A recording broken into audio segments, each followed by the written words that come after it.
ओम शांति। 99% लोग एक गलती करते हैं इसलिए पैसा नहीं टिकता। अगर आपने एक गलती कर दी तो ज़िंदगी भर पैसा नहीं टिकेगा।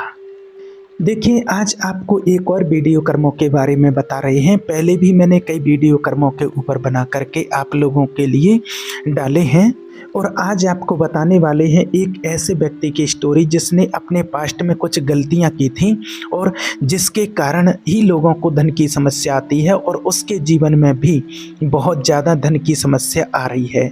और आप लोगों में से ऐसे कितने लोगों को ऐसा लगता है कि आपके जीवन में भी ऐसा ही कुछ है, या तो पैसा आता नहीं है या तो बड़ा रो रो के पैसा आता है, और या कहीं से पैसा आ जाता है तो वो टिकता नहीं है और इतना स्ट्रगल बना रहता है। पैसे का हमेशा एक संघर्ष बना रहता है, थोड़ा या ज़्यादा मन जो है हमेशा परेशान रहता है। तो लोगों के साथ ऐसा है, जो भी जिसके साथ कोई प्रॉब्लम होती है तो वो कहीं ना कहीं उसका कर्म जरूर होता है। और आज जो आपको बताने जा रहे हैं इसके पीछे का कार्मिक कारण क्या है और इसकी रेमेडी क्या है, कैसे इससे बाहर आए, इसका उपाय क्या है, इस संकट से इस दुख से बाहर आने का उपाय क्या है, वो भी आपको बताएंगे। तो इस वीडियो को पूरा ध्यान से सुनिएगा। और सबसे महत्वपूर्ण जो पॉइंट है वो जानने का कि जो गलती है वो किस रूप में की जाती है। और एक बात आप याद रखना कि जिस रूप में जिसने जो गलती की है आपका कर्म उसी रूप में लौट करके आएगा और उसी रूप में आपको वो भोगना पड़ेगा। और अगर कहा जाए कि जो हम कर्म करते हैं ईश्वर उसी के अनुसार हमारा भुगतान भी, यानी कि उसी कर्म के हिसाब से जो आपने दूसरे को दिया होगा वैसे ही उसके रूप में आपको दंड भोगना पड़ेगा। अभी आपको जो एक बात बता रहे हैं एक व्यक्ति की, जो उन्होंने बताया कि मैं अपने जीवन से बहुत परेशान था और उसके जीवन में बहुत धन की समस्या तो है ही। उन्होंने बताया कि मेरे साथ धन की समस्या तो चल ही रही है, छोटा सा एक बिजनेस चलाता हूँ और शुरू से ही मेरा स्ट्रगल चलता रहता है। और मतलब किसी को भी अगर पैसा दिया हुआ है तो कभी वो वापस नहीं आता है, और जो कोई उधार लेकर के चले जाते हैं तो कभी लौटाते नहीं हैं। इसके अलावा जो अलग अलग तरह की घर में कभी बीमारियां हैं, कभी पिताजी बीमार हैं, कभी खुद बीमार हैं, कभी वाइफ को प्रॉब्लम है, कभी कोई प्रॉब्लम घर में चल रही है, कभी किसी चीज़ में आग लग जाती है, कभी गाड़ी ख़राब हो जाती है। तो मतलब कुछ ना कुछ ये चलता ही रहता है। तो उन्होंने जो बताया कि इन सारी समस्याओं का मूल कारण क्या है, ये बेस क्या है और क्यों इतना परेशान हूँ और इसका उपाय कैसे हो पाएगा। तो फिर उनका जो पास्ट लाइफ देखा गया कि आखिर ऐसा इनके साथ क्यों हो रहा है। तो क्या हुआ, जब इनका पास्ट लाइफ देखा गया तो पूर्व जन्म में, माना इस जन्म के पहले और पहले जन्म में जब देखा गया कि वहाँ पर एक जगह थी गुजरात में और वहाँ इनका जन्म हुआ था। एक सेठ था धन्नालाल, और धन्नालाल सेठ के पास जो खूब दौलत है, ईश्वर का दिया हुआ सब कुछ है, पैसा बहुत है, लेकिन वो लोगों को एक मनी लेंडर के रूप में काम करता है, यानी कि जो पैसा लोगों को उधार देता है, ब्याज पर देता है और जितना हो सकता है लोगों को लूटने का भरपूर प्रयास करता है। बड़ी ऊंची रेट पर ब्याज में पैसा देता है। आजकल भी आपने देखा होगा बहुत से लोग ऐसे हैं जो ऊंची रेट पर लोगों को पैसा देते हैं ब्याज पर। कहीं से लेने जाओ, कहीं कोई मजबूरी पड़ जाए ना लोगों को, तो लोग 10-10% तक पैसे देते हैं ब्याज पर। इतनी हालत ख़राब होती है और बहुत रिक्वेस्ट करके भी लोग बना देते हैं। तो आज जो चीज़ आपको बता रहे हैं, क्या कहीं ना कहीं से देखो मैसेज मिलते रहते हैं, क्योंकि लोगों से कनेक्टेड रहते हैं। तो कभी किसी की कोई परेशानी है, कभी किसी की कोई परेशानी है तो लोग बताते हैं। तो यहाँ आज जो आपको बता रहे हैं तो इस व्यक्ति का यही स्वभाव था कि उधारी पर पैसा देता था, लेकिन जब लेने का समय आता था तो बिल्कुल उनकी समझो कि आंतड़ियाँ निकाल लेता था। ऐसी तकलीफ थी, माना इतनी तकलीफ देता था उनको कि पैसा अगर कोई नहीं लौटा पाए तो उसके घर परिवार को तंग करता, उसके गहने बेच देता ज़बरदस्ती, उसके ज़मीन घर और गहने अपने नाम कर लिया करता, और अपने कई लोगों को तो उसने जेल तक भिजवा दिया और कई बच्चों को तो उसने दूसरे को माना भिजवा दिया गुलामी में। तो वो कहता कि अगर जिसने पैसा नहीं लौटा पाया तो उसे जीने का अधिकार नहीं। फिर देखो उसने ऐसा जीवन जिया, अब जो सेम समस्याएं जो उसने दूसरे लोगों के जीवन में क्रिएट की, जो समस्याएं उसने पैदा की, वो अब वो जीवन में पा रहा है प्रैक्टिकल। और हर तरीके से उसको ऐसा लगता है कि जीवन एकदम रुका हुआ है। और लोगों के देखिए, अगर जीवन को आप रोकोगे तो आपका जीवन कैसा चलता रहेगा। लोगों के जीवन को अगर आपने रोका है तो तुम्हारा जीवन सही से कैसे चल सकता है। तो बहुत तकलीफ होती है, हर तरीके से रुकावट आती है धन की। उसके बाद देखिए उसने देखा और ये भी देखा गया है कि जो भी था इसका हिस्सा वो ठीक ठाक था, ये समय जो निकल गया, लेकिन उसके मरने के पहले उसके बच्चे आपस में बहुत लड़ने झगड़ने लगे, घर में आग लगी और सब कुछ जल गया। बिल्कुल अकेला, निर्धन और तन्हा, ये उसकी मृत्यु का अंतिम दृश्य था। बहुत तकलीफ पाई, मतलब ऐसे बहुत तकलीफें। तो जो सारा जीवन वो धन के ऊपर, पैसे के ऊपर जो कब्जा जमा करके बैठा था और सिर्फ पैसे को ही वैल्यू देता था और किसी को नहीं। अब जब उस व्यक्ति को ये सारी चीज़ें पता चली और फिर उसको जब समझ में आई ये चीज़, तो उसने खुद बताई, उसकी आंखों में आंसू थे, जो पछतावा था, जो उसने कहा कि मेरी आत्मा का सोल कांटेक्ट जो बना है, वास्तव में मुझे इस जीवन में केवल और केवल दूसरों की सेवा करनी है।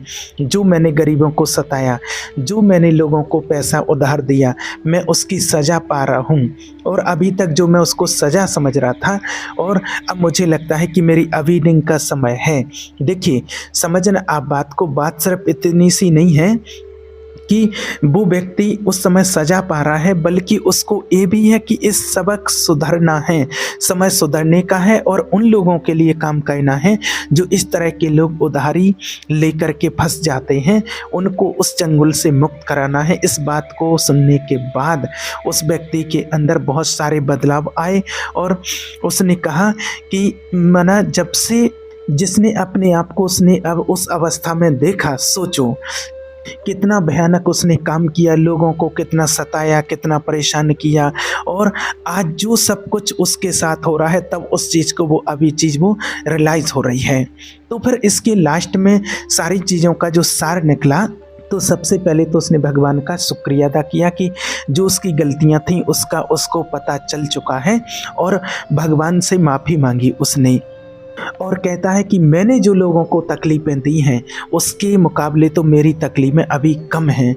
और इसके साथ साथ अब जो उसके जीवन में जो ईश्वर पर भरोसा जो हुआ, जब उसको अपने पास्ट का पता चला, तब वो सारी चीज़ें उसको फिर परमात्मा पर भरोसा हुआ।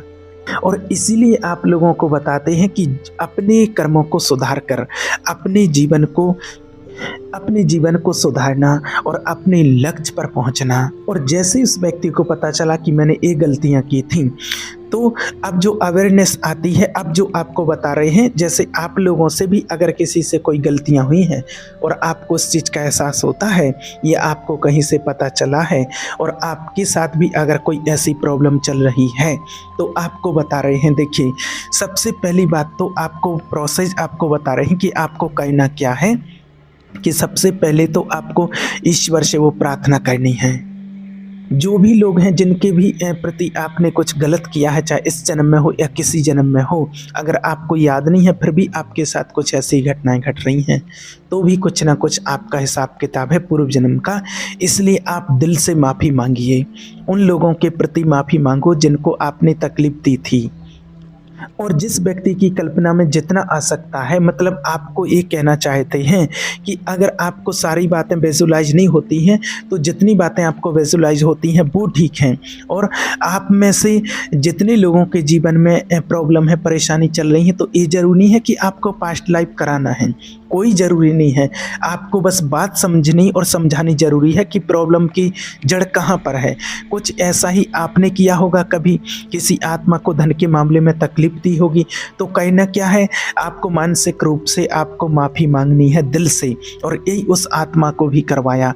और आपको बोलना है कि मैं सभी आत्माओं से हृदयपूर्वक माफ़ी मांगती हूँ जिनको मैंने उधारी देते हुए तकलीफ दी, जिनके जीवन में मैंने कष्ट दिया किया, चाहे वो शारीरिक कष्ट था, मानसिक कष्ट था, उनके घर में लोग बीमार पड़े थे, ये जो भी हुआ था और उसकी वजह से, मेरी वजह से जो उनको तकलीफ़ झेलनी पड़ी, मैं उस तकलीफ़ के लिए और उनको जो दिक्कत दी है उसके लिए मैं परमात्मा से दिल से माफ़ी मांगता हूँ।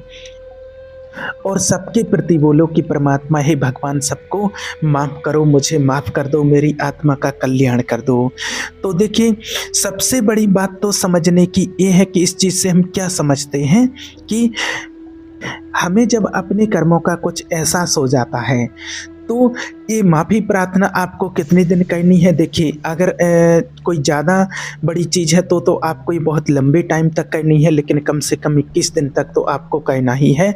और साथ में आपको अफ़र्मेशन भी देना है। क्या कहना है आपको, ये बोलना है जो आपको बोल रहे हैं, ये आपको मेरे साथ दोहराना है। आपको बोलना है कि मैं धन को परमात्मा की एनर्जी समझकर उसका सम्मान करता हूँ। मैं धन को परमात्मा की एनर्जी समझकर उसका सम्मान करता हूँ। मैं ईज़िली पाने और देने के योग्य हूँ। मैं ईज़िली पाने और देने के योग्य हूँ। मेरे अंदर से लालच, भय और अपराध बोध एकदम मिट रहे हैं। मेरे भीतर से लालच, भय और अपराध बोध मिट रहे हैं। धन मुझ तक आता है और मेरे माध्यम से बढ़ता है और संसार को समृद्ध करता है। धन मेरे तक आता है और मेरे माध्यम से बढ़ता है और संसार को समृद्धि प्रदान करता है। मैं अपने सभी पिछले जन्मों के पाप कर्मों के लिए बार बार भगवान क्षमा प्रार्थना करता हूँ, मुझे माफ़ करें, मुझे माफ़ करें। तो ये जो होता है, इससे क्या होता है, जब आप इन अफर्मेशन को करेंगे और किसी के प्रति भी आपने कुछ भी किया होगा तो ऑटोमेटिक उस कर्म से आप बंधन से मुक्त हो जाएंगे और आपको अभी इस जीवन में, अभी जो आपकी लाइफ है, ऑटोमेटिक आपकी प्रॉब्लम धीरे धीरे करके वो ख़त्म होने लगेगी। एक चीज़ और देखिए, अगर अभी आपके पास है, आपके पास पैसा है, अगर आप कर सकते हैं तो आप कोई गरीबों को खाना खिला सकते हैं, उनको वस्त्र दान दे सकते हैं। ये उपाय भी आप कर सकते हैं। ये उपाय किसी एक चीज़ और कि किसी से कोई मदद लेते या देते समय कोई ताना भी नहीं देना है। किसी से अगर मदद मांगनी है, किसी को मदद देनी है तो किसी को सुना कर नहीं देना कि मैंने इतनी हेल्प की है, तेरी इतनी हेल्प की है, ऐसा कभी नहीं कहना है। और एक चीज़ और आप कर सकते हैं, ऐसी कोई प्रॉब्लम है और आपके पास पैसा है तो आप किसी विद्यार्थी की फीस भर सकते हैं या उसको कोई बुक है या उसके लिए कोई पढ़ने के लिए कोई भी सामग्री आप गिफ्ट कर सकते हैं। अब देखिए, भगवान से जो आप माफ़ी मांगते हैं तो ऐसा नहीं कि भगवान किसी से नाराज़ नहीं होते हैं, लेकिन क्या है कि जो हमारे कर्म हैं, जो करके आए हैं, बस वो कर्मों की माफ़ी नहीं मिलती है। और जब आप ऐसा दिल से करते हैं और ऐसे आप माफ़ी मांगते हैं, जो भी आपकी प्रॉब्लम है वो धीरे धीरे करके ऑटोमेटिक कम हो जाएगी। और भगवान से ये भी प्रार्थना करें कि हे प्रभु परमात्मा, मेरे अंदर का लोभ भी दूर कीजिए, मुझे ऐसा मन दें कि मैं समृद्धि का माध्यम बन सकूं, मुझे ऐसा मन दें कि मैं समृद्धि का माध्यम बन सकूं, मेरे द्वारा लोगों तक पैसा पहुंचे। मैं ये दान अपने और पूर्व जन्मों के जो पाप किए हुए हैं उनकी मुक्ति के लिए मैं ये दान कर रहा हूँ। अगर दान भी देना है तो बहुत प्यार से रिस्पेक्टफुली देना है और जिसको दिया जा रहा है उसका भी धन्यवाद करना है, क्योंकि वो दान लेकर आप पर आपके जो पूर्व जन्म के कर्म हैं उसको उतारने का, उसको हिसाब किताब चुकता करवाने का भी कर्तव्य कर रहा है। और ये चीज़ मैंने कई लोगों को करवाई है। लोगों ने प्रैक्टिकली इसका अनुभव किया है कि जो बहुत लंबे समय से जो तकलीफ़ देख रहे थे, पैसे के कारण कोई तंगी चल रही थी, और वो धीरे धीरे चीज़ें उनकी दूर हो गई हैं। और जब आप ऐसा करेंगे, माफ़ी मांगते हुए जब आप ऐसा करेंगे तो आपका काम सब कुछ बेटर होने लगेगा, धन आने के साधन बढ़ने लगेंगे और आपकी जो प्रॉब्लम है वो धीरे धीरे ऑटोमेटिक दूर हो जाएगी। तो ये आप उपाय ज़रूर करें, अपने पुराने कर्मों से बाहर आएँ, अपने आप को अफर्मेशन भी दें और जो पैसा थोड़ा बहुत भी आए तो उससे को आप दान भी करें और माफ़ी प्रार्थना करें, तो ज़रूर आपके कर्मों से आपको माफ़ी मिलेगी। ठीक है। ओम शांति।